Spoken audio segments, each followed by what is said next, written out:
l'épidémie s'étend. Il y avait déjà eu de mourants sur France Inter se mélangeant dans les jours de la semaine et annonçant le mercredi 25 mars, histoire de gagner un jour sur un confinement qui ne faisait que commencer. Voir l'épisode 6 de cette série.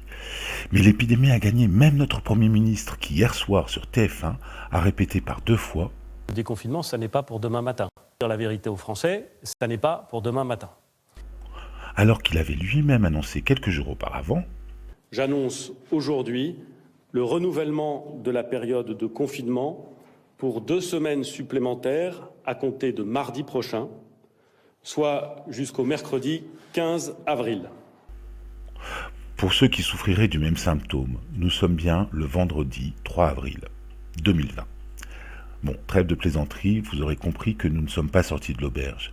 D'ailleurs, comme les auberges sont fermées, ainsi que les hôtels, les restaurants et autres lieux de villégiature, nous ne sommes pas sortis tout court. Même pas pour aller en vacances. Et certes, c'est le printemps. Et certes, dans certaines parties de la France, à partir de samedi, ce sera les vacances. Mais le virus n'est pas en vacances. Il ne doit pas y avoir de départ en vacances dans les jours qui viennent. Aucun. On ne part pas en vacances pendant la période de confinement. Ne partez pas en vacances, ne partez pas. Faites donc comme moi, on est si bien chez soi. Je ne sais pas vous, mais je trouve que Pierre Perret a largement plus de talent que ses 2 concurrents. Et surtout, plus d'humour. À propos d'humour, de gouvernement et de vacances, vous l'avez sans doute déjà vu, mais je ne résiste pas. Il va sans dire que nous n'entendons pas demander à un enseignant qui aujourd'hui ne travaille pas, compte tenu de la fermeture des écoles, de traverser la France entière pour aller récolter des fraises garriguelles. Bref, les vacances commencent donc ce soir dans la zone C. Les Parisiens, comme les Toulousains ou les Montpelliérains, les passeront donc à domicile. Si ça peut les consoler, ils ne sont pas seuls. Et oui, nous sommes maintenant 3,9 milliards de terriens confinés. C'est fou, ça fait un potentiel énorme. Ah oui. Hein?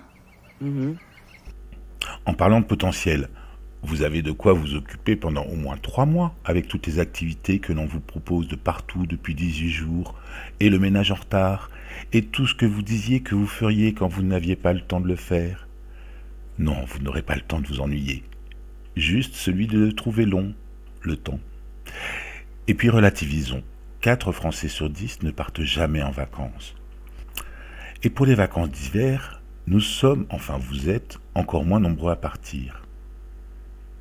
17%, tiens, ça me rappelle quelque chose. Eh oui, ils sont déjà partis. Avec un peu de chance, les autres pourront partir au mois d'août.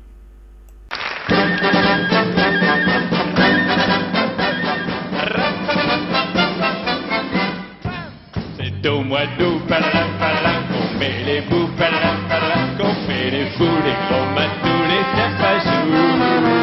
C'est l'été, les vacances, ce sont les doutes.